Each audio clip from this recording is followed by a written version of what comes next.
The first case is United States versus Modanlo.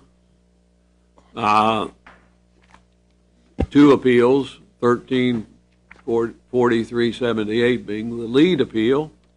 And Mr. Dewey going to speak for the appellant. Be pleased to hear from you, sir. May it please the court. At its core, this is a case about the proper allocation of subject matter jurisdiction between this court and the district court. Relevant to that overarching proposition, I wish to argue 3 points today. First, that Mr. Modanlo's notice of appeal from the district court's order denying his motion to dismiss on count 11 divested the district court of jurisdiction not only over count 11, but over counts 1 through 10, as those counts were related to count 11. Second, that jurisdiction was never restored to the district court by operation of the dual jurisdiction doctrine. And third, that as a consequence, Mr. Modanlo's subsequent trial and conviction are a nullity and must be vacated for want of subject matter jurisdiction. You say as to the entire indictment? That is correct, Your Honor. It is our position. Now, that's a change in position from what you took before the district court.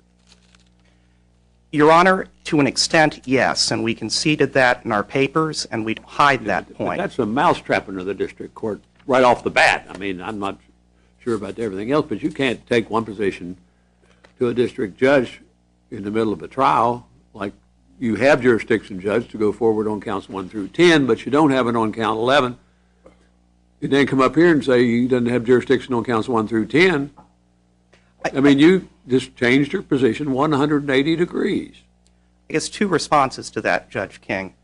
The first response is that, yes, in an ordinary case, in most cases, there would probably be waiver or forfeiture of our position. But we submit there is not here. Maybe it's jurisdiction. We review it anyway, because jurisdiction we have to review on our own initiative, even if the lawyers don't raise it. But but you all changed your position. That's what I'm getting at. And that's a bad thing for lawyers to do. Tell a district court one thing, like you have jurisdiction, Judge, we agree you do, on counts 1 through 10, and then come up here and tell the panel the judge didn't have any jurisdiction on counts 1 through 10. Judge King, if I may, to your point, the error does go to subject matter jurisdiction, but we did raise the question in front of Judge Massetti as to whether or not he had jurisdiction to proceed to try the case in its current configuration. I'm talking about counts 1 through 10. Absolutely, Your Honor. We raised the question.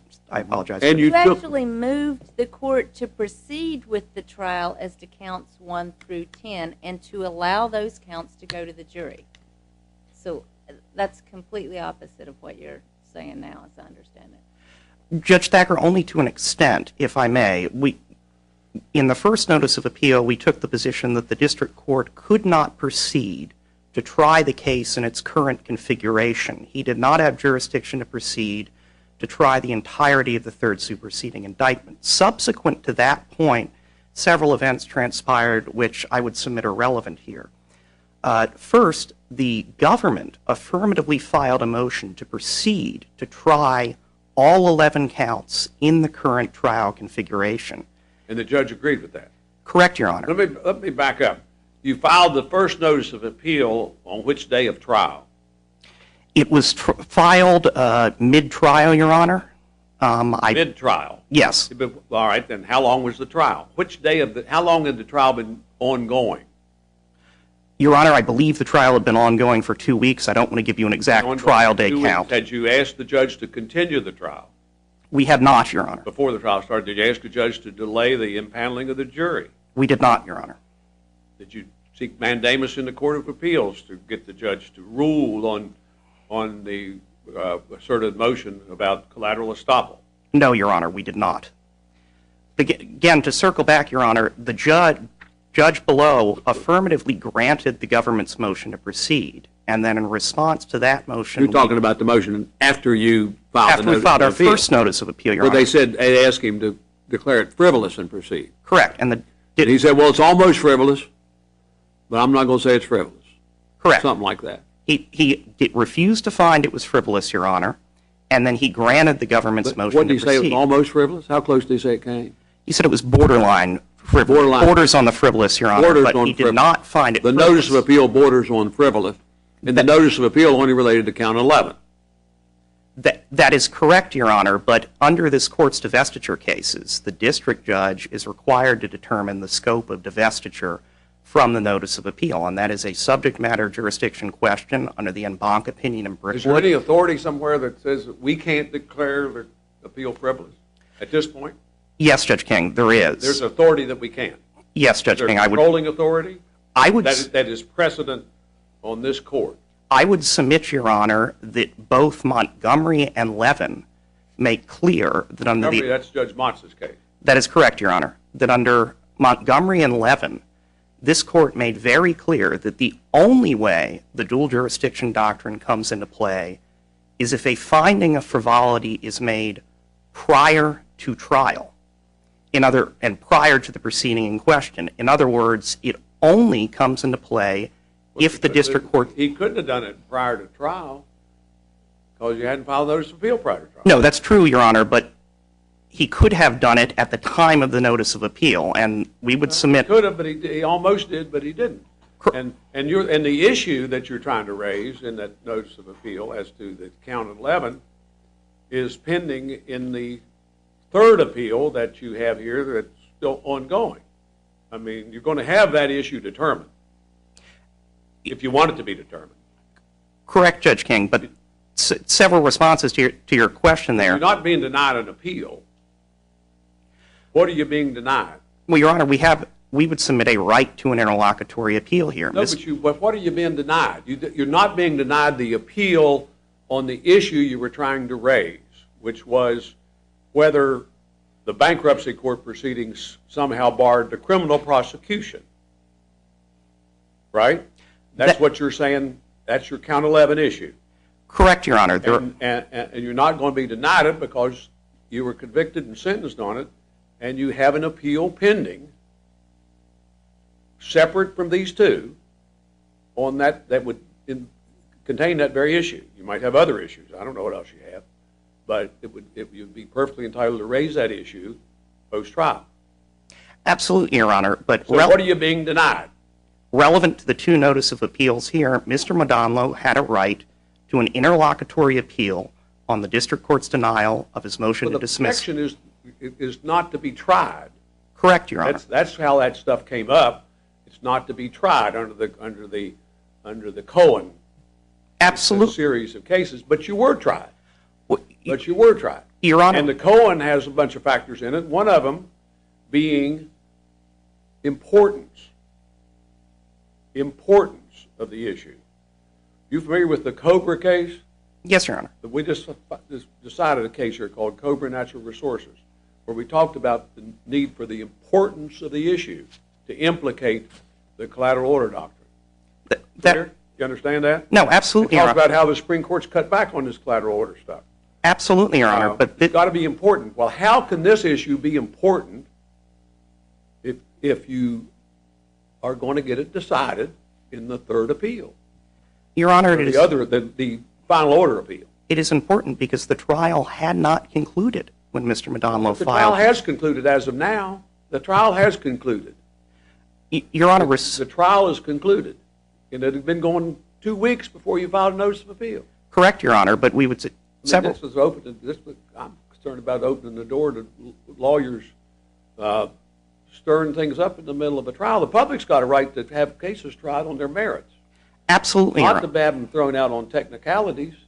Absolutely, Your Honor. Respectfully, several responses to your question. We would submit this is here properly as a collateral order because it is here properly as a collateral order as to the first and second notices of Well, it's a appeal. collateral order if it satisfies the Cohen factors, And- one of which is the importance factor. Correct, Your Honor. And this How is it court, important if you're not going to lose the appeal? I mean, you're not going to lose the right to the appeal. because You have the right to appeal, and you have a notice of appeal pending in this court that encompasses that particular issue that hasn't been resolved. Correct. Hasn't even been fully briefed. correct, Your Honor, but under Rubayon, this court's case in Rubayon, How could it be important? there is a right to the court has already decided this question in Rubayon. There is a right to an interlocutory appeal on the denial of a motion to dismiss on collateral estoppel grounds. Yes, the notice of appeal was filed mid-trial, Your Honor. Also, there's a lot of other things that go into it.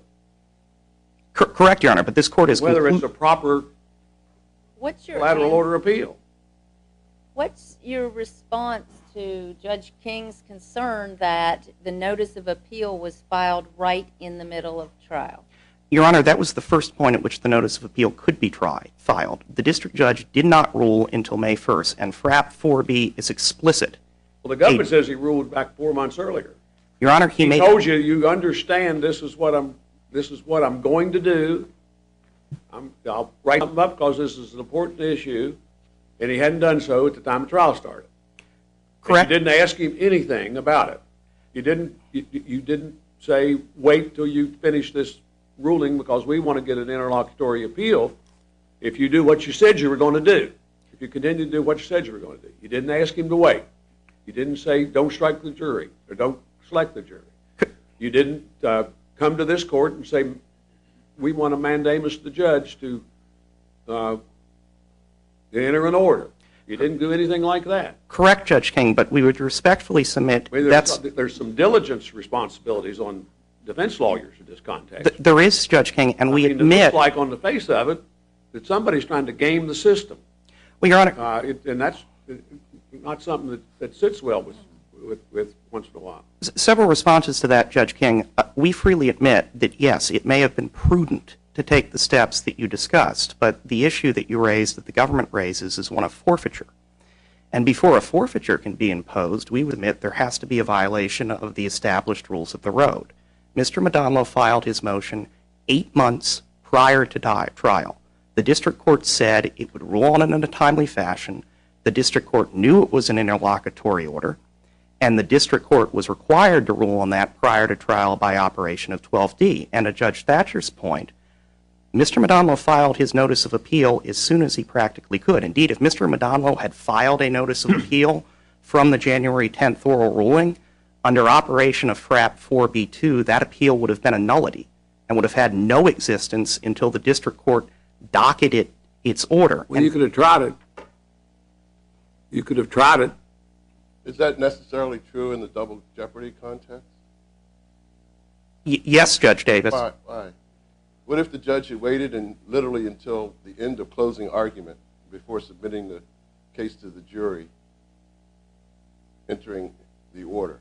Would you then have a right to interlocutory appeal? That's the court of jurisdiction to take the jury's verdict? We would submit yes, Your Honor, because an essential step of the trial... Counsel has no obligation to treat an oral ruling as a de facto denial. I would have thought that, before you swore the jury, since the Fifth Amendment right is not to be tried, right? That's the right you're here trying to vindicate. Correct, Your Honor. The right not to be tried for a lawyer to sit there and permit the jury to be sworn and then proceed with trial waiting for this order. I'm just not sure you fully answered Judge King's question about what are you denying? You acquiesced in the commencement of trial. Respectfully, Judge Davis, we would disagree because, again, there is no affirmative obligation to take prudent steps to force the district judge to comply with the rules of procedure. I'm talking about the Fifth Amendment prohibition on double jeopardy. Absolutely, Your Honor. It's not simply a rule of procedure. Your client had a right not to go to trial. And counsel sat there and the trial went forward. Your Honor, respectfully, there was nothing to appeal.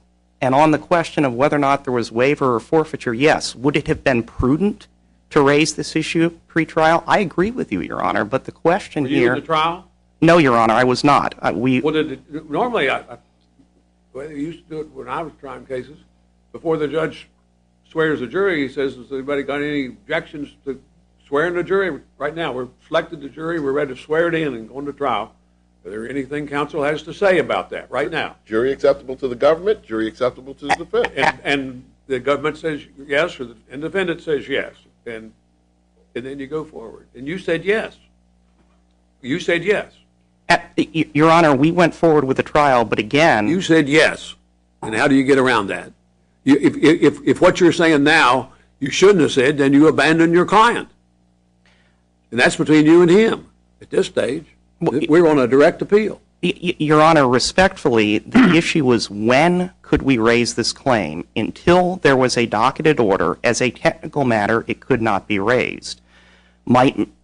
If the conduct of trial Well, you could have litigated that issue and you didn't try to. You could have filed a notice of appeal in 2 months earlier and said the judge said he's ruled and we hadn't entered the order yet, and we don't want to be deprived of our right of appeal, and we don't want to abandon our client on his Fifth Amendment rights. And so we're going to try to take an appeal from his oral ruling from the bench. And then the government could have filed a motion to dismiss it if they wanted to, and you all could have litigated it before the trial had ever been contemplated or the jury had ever been selected. We wouldn't have been in this mess. May I respond? But you didn't do it. May I respond? Absolutely, you could respond. Your Honor, again, there would have been nothing to appeal. The notice of appeal. To appeal, but that issue, arguably, there would have been something to appeal, and you would have given the district court and this court an opportunity to consider it, but you didn't do it. Your Honor, respectfully, under the plain text of the FRAP. And maybe all the blame is not with you. Maybe the blame somewhat lies with the government, and it somewhat lies with the district court. But there's enough blame to go around, and the public is entitled to a decision on the merits normally when an indictment is returned. Absolutely, Your Honor. But again, we would submit the text of the FRAP is clear. Mr. Modanlo could not have appealed until there was a docket entry. There would have been nothing to litigate. 4B2 is explicit. That notice of appeal would have been treated as a nullity. Cases from this circuit and other circuits make clear you need a written order to appeal, and indeed the government has repeatedly taken that position in the context of appeals under 3731, Your Honor. So yes, was there a lack of prudence here? I fully concede that, Your Honor. But this is a question of forfeiture, and forfeiture is about following the basic rules of the road, not engaging in what everyone has concluded with 20/20 hindsight may have been prudent. And if I may, Judge Davis, yes, the trial had started, but the trial had not been concluded. There are different phases to the trial, and we would submit that the right not to try can still be preserved in part.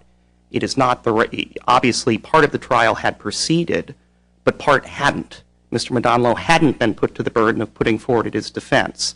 The case hadn't been submitted to the jury, so yes, part of the trial had commenced, but part of the trial remained to go, and part of the trial remained to be tried. So we would submit that does implicate the concerns underlying the double jeopardy clause that this court held in Rubayon are subject to interlocutory appeal. So my time has expired. I thank the court. Yes. Thank you, Mr. Dewey. You saved some time. Mr. Rahman? Did I mispronounce that? Rahman, I'm sorry. I've done that before to you. No worries, apologize, sir. Thank you very much, Judge King. May it please the Court. My name is Sujit Rahman. I'm the appellate chief for the District of Maryland, appearing on behalf of the United States.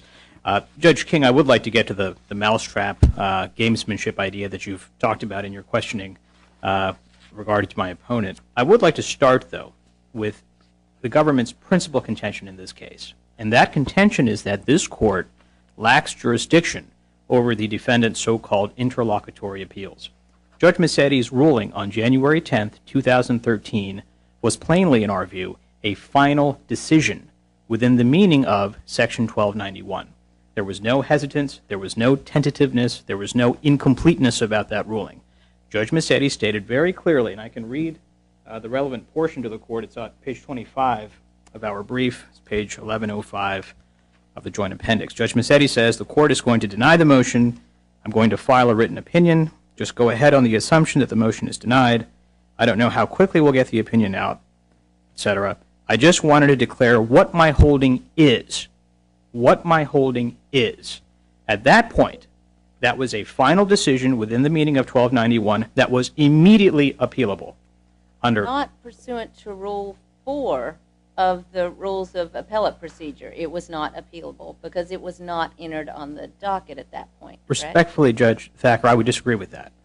Under Cohen, under Abney, under this court's opinion in Rubayon, which Judge King authored, the right is immediate.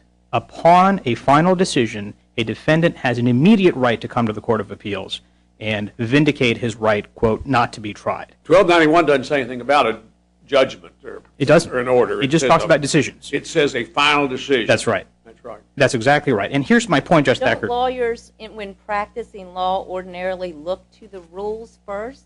It's the rules of the road that you are to follow. They look to the rules, Judge Thacker, and Rule 4B2 says if you file a notice of appeal before entry of judgment, it's not, as the defendant says, invalid or a nullity. It's simply postponed until the entry, the order is entered. My point, Judge Thacker, and this is what I really want to respond It's to. activated on the entry of something else. Well, it is On the entry of the order. well, what happens It is didn't happen until May 1st. that's right, but it is immediately appealable upon the final decision. And Rule 4.1, It's a statute. it's a rule. No, but the 1291 says final That's decision. right. And this is exactly my point, Judge King, and this is a direct response to you, Judge Thacker. Rule 1 of the federal rules says that the rules themselves cannot expand or restrict the jurisdiction of the Court of Appeals, right? The rules have to defer to the statute, and this is my point, Judge King. It is immediately appealable. Jurisdiction is available in this court at the minute Judge Missetti ruled on January 10th, 2013. So you can't construe Rule 4B in a way that restricts this court's jurisdiction to the time when the order is entered. Jurisdiction is immediately available upon the entry of the final decision, and what the notice of appeal does is simply an instrument that transfers formally jurisdiction to this court. But jurisdiction is vested in this court at the minute that the final decision is rendered. And that's what Judge Easterbrook talks about in the Apostol decision, right? The notice of appeal and the mandate, right? Those are the two bookends that in formal terms describe the jurisdiction, the allocation of authority between the district courts and the appellate courts. But as this court's opinion in Montgomery makes very clear, especially in this double jeopardy collateral estoppel context, you don't subscribe to an incredibly formalistic view of the law. There has to be a practical consideration of the allocation of authority between the district courts and the appellate courts. Judge Davis, I know you were the district judge, affirmed in Montgomery. Yeah, and I wasn't sure how it was going to come out. But I'll tell you, Until I read Judge, Judge Master's opinion. well, and you did it exactly right, Judge Davis. And the point was, the mandate I'm had. not sure it was right before at the time I did it. But Well, it's right now. Judge Master. It's right now. And I guess my point is, you didn't have the mandate, right? You proceeded with trial before the mandate had issued, and this court affirmed. So, Judge Thacker, to get back to your point, the formalistic view, this highly technical argument that the defendant is presenting in this case, where you've got the notice of appeal that divests the district court of jurisdiction and the mandate that releases the district, that's not how it works, especially in the Cohen-Abney, extremely unique, extremely sui generis almost, category of cases that we're talking about. When you're talking about dual jurisdiction, inherently it's a functional approach. It's a practical approach. It's not me saying it. It's the Supreme Court in Cohen saying it. It's the Supreme Court in Abney saying it. It's this court in Montgomery saying it. It's Judge Easterbrook in Apostol saying it. The allocation of authority between the courts in this specific, particular context has to be done in a practical consideration. And so, Judge Thacker, again, to get back to you, and I recognize that it troubles Your Honor, this is my answer.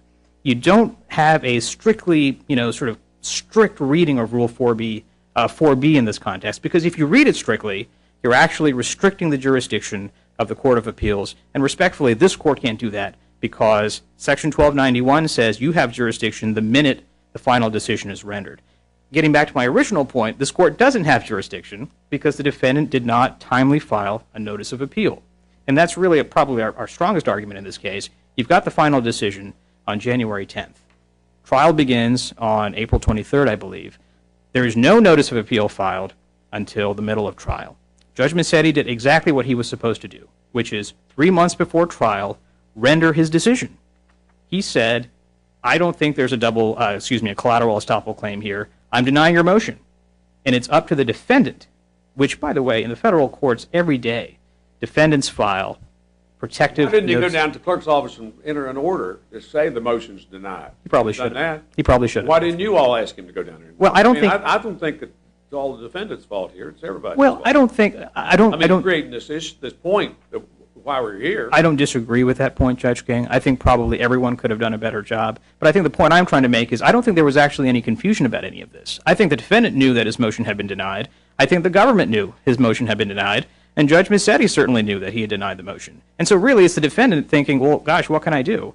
I can wait until the middle of trial, stick this poison pill in the back of my pocket, and use it manipulatively in the middle of trial and try to divest the entire Well, you court. all went up there and asked the judge to declare it frivolous, and he almost did, but he didn't. Right. And y'all didn't pursue it a little. You could have pursued that a little harder, it seems to me. Well, I have to Judge, you got to decide it's frivolous, Yeah. or you're creating a mess for us down there in Richmond, maybe. And this is where the practicality or sort of the realism comes into play, Judge King. You know, this motion, this notice of appeal, was filed in the middle of trial. The government was in the middle of an incredibly difficult, incredibly complex 7-week criminal trial involving witnesses coming in from Switzerland, folks eventually came in from Iran, foreign business records, one of the most difficult trials that our office, that the District of Maryland has prosecuted in the last 15 years. One of the most difficult cases. In the middle of trial, the defendant pops up and says, notice of appeal. So imagine the burden on the trial prosecutors in this case, who are trying to carry the heaviest burden that the law recognizes, beyond a reasonable doubt.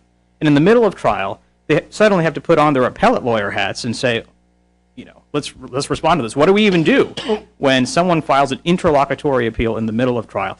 Our trial prosecutors did the very best they could, which was to research the law in the middle of trial, in the middle of carrying the heaviest burden known to the law, filing a motion that was actually appropriate, asking the district court to find the notice of appeal to be frivolous. So the government did exactly what it was supposed to do. The district court, candidly, I don't think Judge Mazzetti recognized what the legal term of art that frivolity entails. I think, frankly, he was being polite.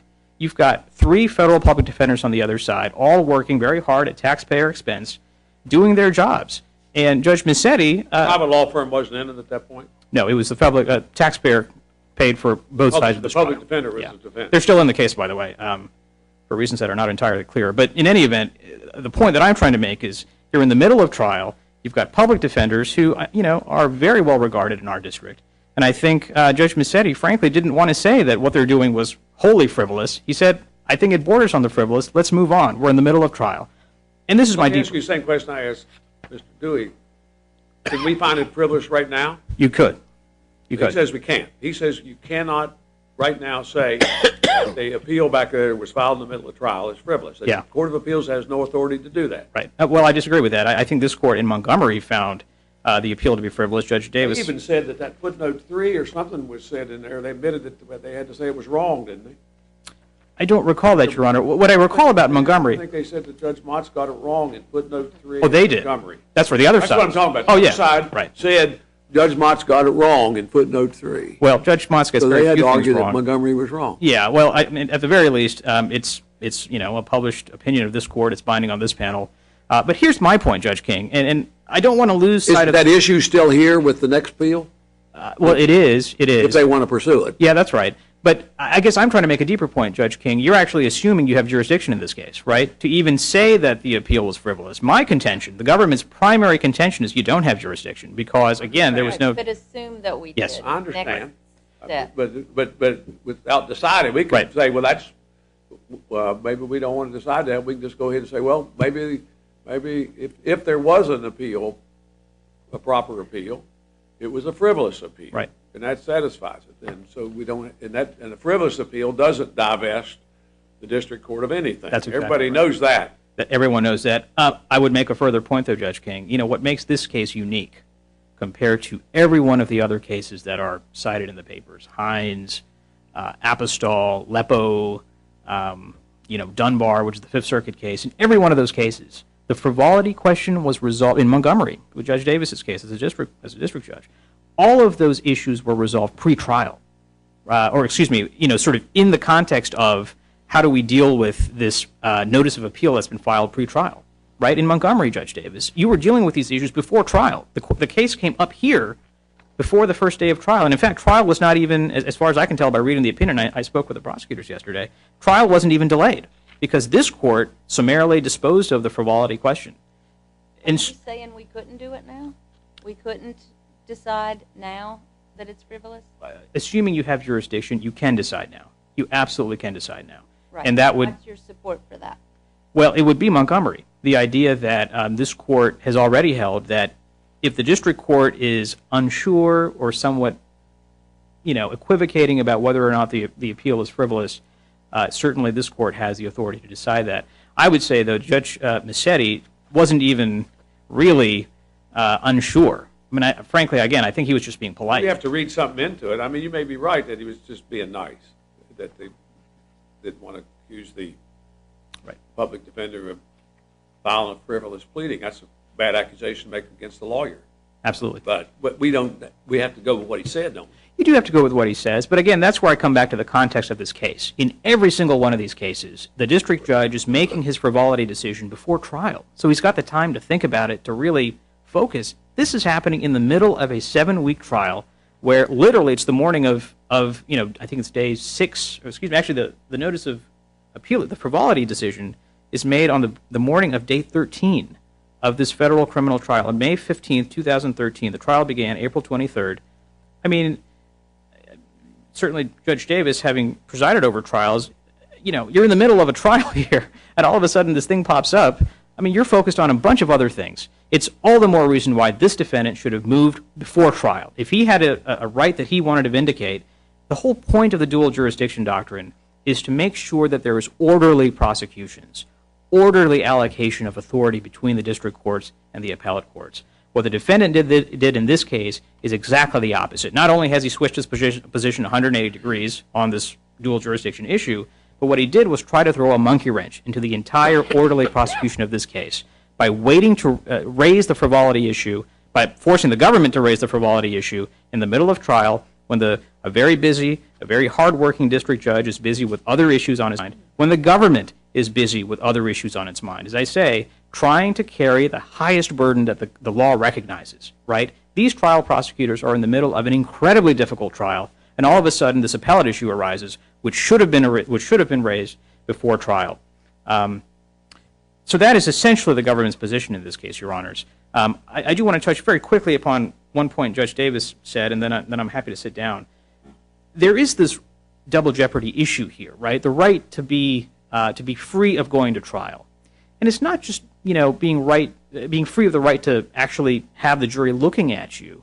It's the right to be free of even the exposure to trial, the simple cost of pretrial litigation, the fact that your lawyers have to prepare. All of those are encompassed in one aspect of the double jeopardy right. So certainly there are two aspects to the double jeopardy right. One is the right to be free of 2 convictions, and that's something this defendant can vindicate in his merits appeal. But the second right, the sort of threshold right, is the right to be free of even being exposed to trial. And that's exactly what the defendant waived in this case, or he forfeited it.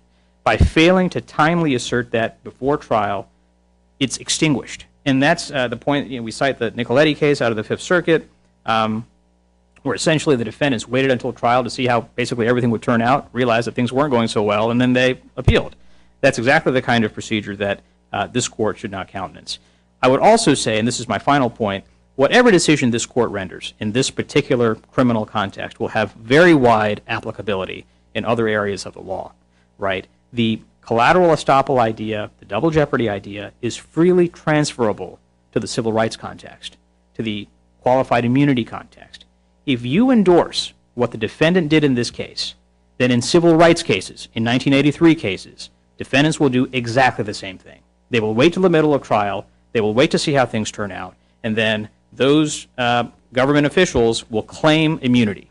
And it'll create a huge monkey wrench in how the system works. And so obviously we're not talking just about criminal cases here. We're talking about a wide implication for the decision that this court ultimately renders. Your Honors, I don't want to go on and on. If there are any further questions, I'm happy to answer them.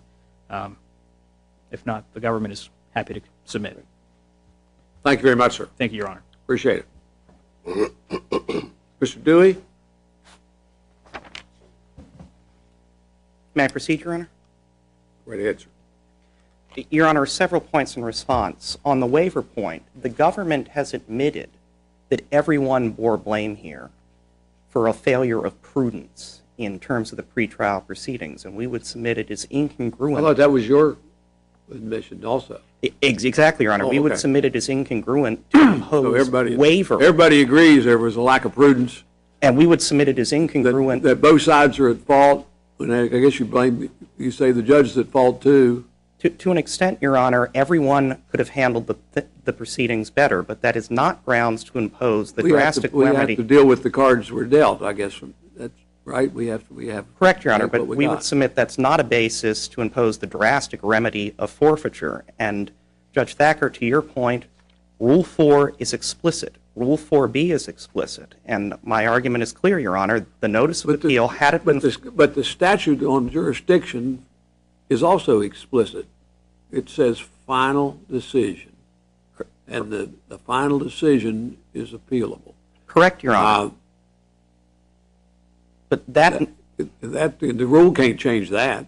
The rules have to be, they're just implementing that. Absolutely, Your Honor. But that 1291 point is pretty good because it doesn't say judgment or order or anything. It says final decision. Correct, Judge King. But under Rule 4B, in order to take the appeal, you have to have a docketed entry. And Rule 4B governs the timeliness of an appeal. It says if the appeal is taken within 14 days of the docketing of an entry, it is timely. And there is no dispute that Mr. Modanlo took his appeal within 14 days of the docketing of his entry. And to my colleague's point about waiting till the middle of trial to raise the issue, Mr. Modanlo didn't. He raised it 8 months prior to trial. And third, Your Honor, the rule the government proposes is somewhat unworkable. Litigants, the clerk in court... Raising it is not the same as seeking appellate review of an adverse determination. You seem to be collapsing those two very distinct concepts. Judge Davis, I do not intend to collapse them. I took the argument to be that litigants will look to this case and try to raise the issue mid-trial, and we're certainly not arguing that is proper. That would be improper. No, I don't think that was the government's argument at all. That they'll be raised in accordance, qualified immunity motion to dismiss, and then the argument is if we allow your client to vest jurisdiction under these circumstances, what's to keep a civil defendant claiming qualified immunity or some other interlocutory appeals to divest the district court of jurisdiction in the middle of trial? What's your response to that? Several responses to that. First of all, a reaffirmance of the clear principles of jurisdiction, follow Rule 4B, and follow the divestiture rules, and make these rulings in a timely fashion would solve that problem. And second, Your Honor, this isn't a poison pill. So you say if the timing of it comes up in the middle of the trial, that's just tough luck for the system. And that applies, you told Judge Davis, even if they're getting ready to make a closing argument. And I assume you would say that applies. In this case, the jury was out for a week. If they file a notice of appeal in the middle of the jury deliberations, you would say that that's the end of it. And then I'm sure you'd say after that your man gets off completely of the 11 counts because the jury had been impaneled and sworn, and you got clear double jeopardy. No, Your Honor. Double jeopardy rather than estoppel. We do not. This goes to the poison pill point. Jurisdiction is divested. At that point, an acquittal would have been a nullity, and that is why we would submit there is not a potential for abuse as a poison pill. Had Mr. Modanlo been acquitted, that acquittal would have been a nullity, and as we state in our brief, the government would have been perfectly entitled to retry him. You said things in your brief than you said back then. I mean, we can't. How can we? I'm not so sure we can rely on what y'all say when you say one thing on the district court and one thing on appeal. Speaking of one thing in one court and one in another, are there cases in which the government has used Rule 4 to protect its own interlocutory appeals in the way that you're arguing? Yes, Your Honor. As I referenced earlier in a reply to the government's 28J, there is United States versus Lee, and there are cases following that. And there was an issue in the language between 3731, which makes it an order appealable on judgment being rendered, and 4B, and the government has argued successfully in multiple circuits, 4B controls. If I see my time has expired, if I make two... Finish your answer there. Yeah, if I can finish my answer, and may I make two quick more points, Your Honor? Go ahead. I want to be responsive to your question, Judge Thing, and Judge Thacker's question about a retroactive finding. The language of Montgomery is clear. The finding has to occur prior to the proceeding in question because the finding restores divestiture. And the Tenth Circuit explicitly considered in Stewart versus Donges this question and held... You say even if we think the appeal was frivolous, we can't say so. After the fact, Your Honor, no. When the 10th We Circuit... can't say so. The 10th Circuit has held that, the D.C. Circuit has held that, and the 7th Circuit has held that, an opinion by Judge Easterbrook. And to the frivolity point, very quickly... Judge Easterbrook's not on this court. That is correct, Your Honor. To the frivolity point, if I may, Your Honor, there was some argument that, the district judge may have really found the appeal frivolous but didn't want to say it. His order, and this is at J 1162, is explicit. The government's motion to certify is denied, and Montgomery is explicit. Without a finding of frivolity, the dual jurisdiction doctrine is not invoked. So, Your Honor, in summary, we submit there was divestiture here, and because of that divestiture, the district court lost jurisdiction. I thank the court. Thank you, Mr. Dewey. We appreciate it. We're going to come down and greet counsel